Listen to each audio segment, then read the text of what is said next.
Hey guys, remember to like, comment, and subscribe to get a great discussion on gaming and all that surrounded. Now, on to today's topic. If there's anything to take away from Xbox's event yesterday, it's that the Xbox One is pretty much on its last year. This is going to be its last year, 2020, the end of it anyway.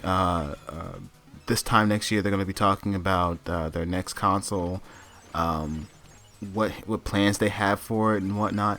They're going to be focusing on that, and the Xbox One is going to be history basically.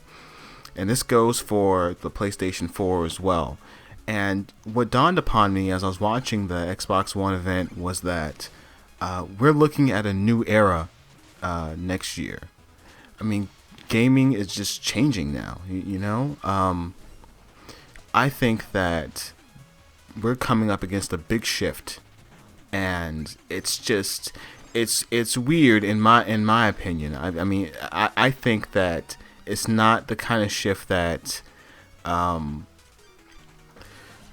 shouldn't say that I'm not expecting, but it's the kind of shift that I just find I guess strange over the from what I've seen over the years.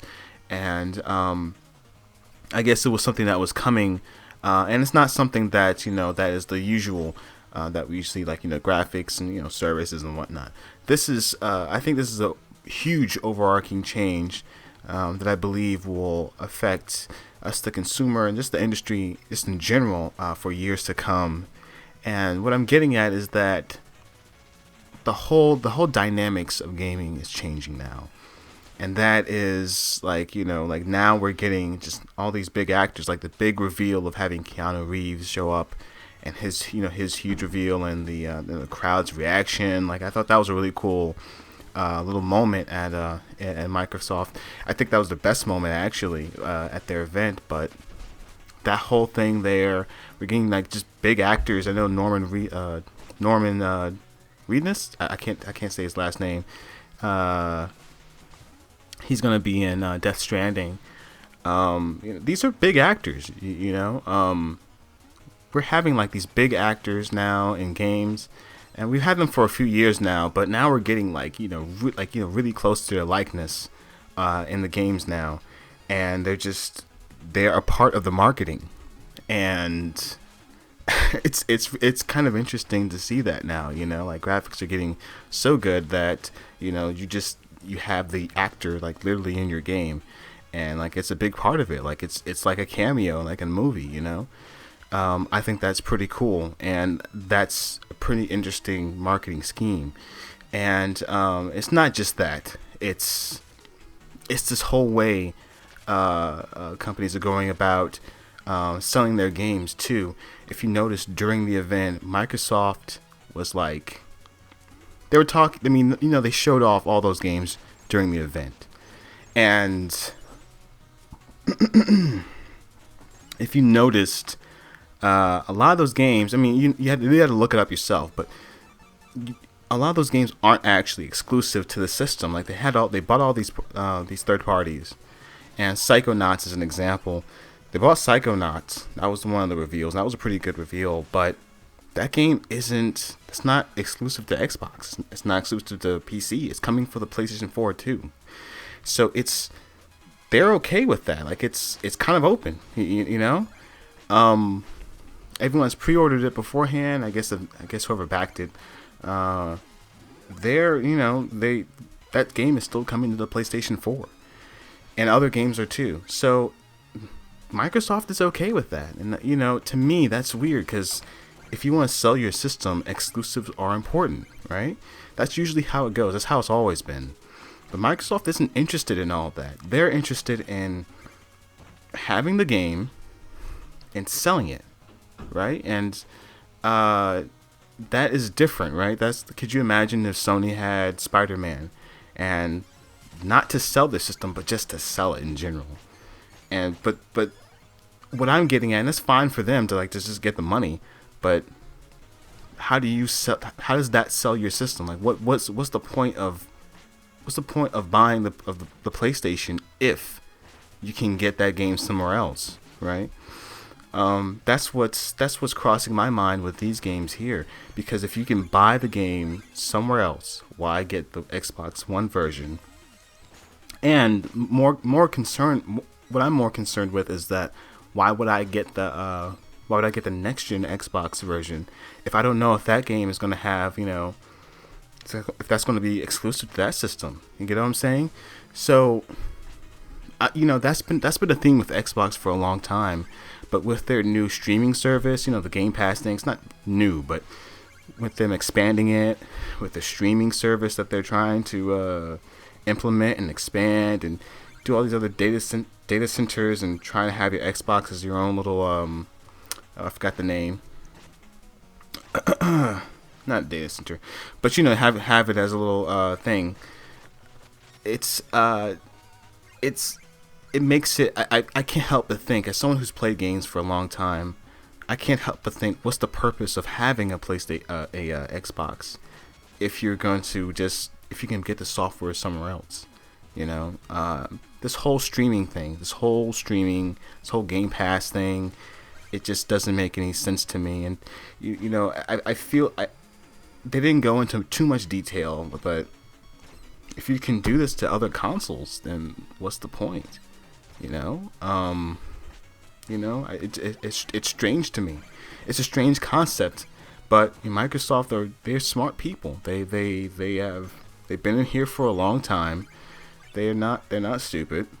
They probably they did all the not probably, but they have done they've done all the numbers and whatnot, and I'm sure they've come up with that this is the best way to do that. And this seems like it's not just them. It just seems like this is how the industry is just moving.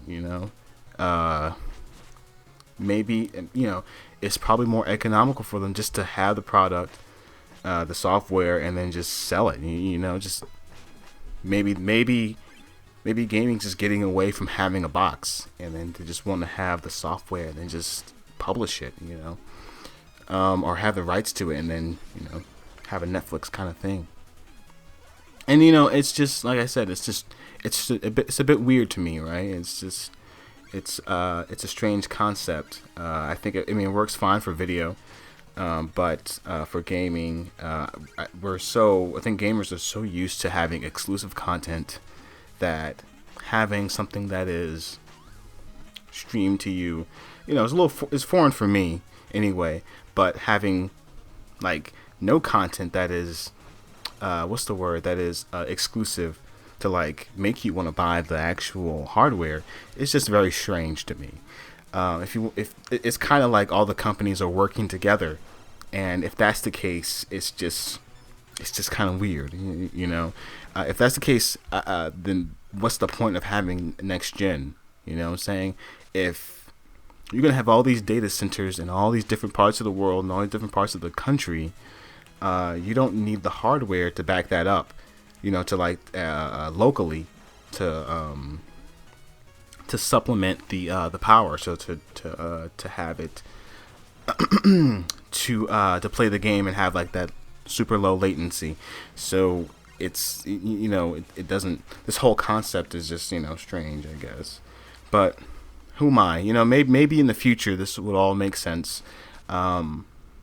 Maybe this is just the not prerequisite, but maybe this is they're gearing up for the next 10 to 15 years, 20 years or so, where there is no consoles and it's all just you just buy the service and whatnot, or maybe you just have a PC and you do the whole Google Stadia thing and just you log in and whatnot, and then you just play the game and whatnot. I think that's weird. I'm a kind of guy that likes to buy the actual physical thing, so it's very strange to just have things that not only are just digital. You don't even have the box. So it's just it doesn't. It feels like you just don't own anything. But that's just my personal taste anyway. But otherwise, my other thoughts on this. I'm just thinking about the economics of this. I'm guessing, what is it? They don't want to go into R&D with making the consoles and whatnot. I'm not too sure. I don't know how economically advantageous this is. That's what I'm trying to figure out. I guess that's what's stuck on my mind. Because if your consumers constantly buying your hardware, then that's just more money. But maybe the R&D is just too much, and they don't want to take the loss anymore. Because making a console has historically been a very difficult thing. So maybe they don't want to do that anymore. They don't really bothered and whatnot, and they can't, keep making a console every few years. It's just a tough thing to do, especially with a PC going, upgrading so fast. The hardware technology moves so fast within the PC space. So, what can you do? I guess, but that's just my fleeting thoughts, I guess. Tell me what you guys think. I'm very interested in this. I was hoping to see more information. Maybe we'll get some more in the next few days, and obviously next few weeks and months and whatnot. But it's going to be interesting. The gaming industry is changing, and I kind of can't wait to see what's going to happen. So I'll leave it at that. Thank you guys for listening. Have a great day.